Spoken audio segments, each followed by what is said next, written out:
Bərabər tərəfli üçbucaqda daxili çəkilmiş çevrənin radiusu olur A bölünsün 2 kök 3. Xarici çəkilmiş 2 olur. Bərabərdir. A bölünsün kök 3.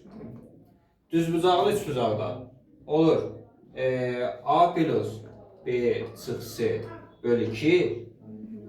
Xarici çəkilmiş olur. C bölünsün 2. Sonra heç bir tərəf verilməyəndə necə olurdu da görün? Heç bir tərəf verilməyəndə daxilə çəkilmiş olur 2S bölünsün A plus B plus C. Xarici çəkilmiş olur ABC böl 4S. Bildik? Bu bizdə olur radius düsturları. Üçbucağın radius düsturları. Yaxşı? Düsturları. Üçbucaqda olan bərabər tərəfli üçbucaqsın bu 2 dənə.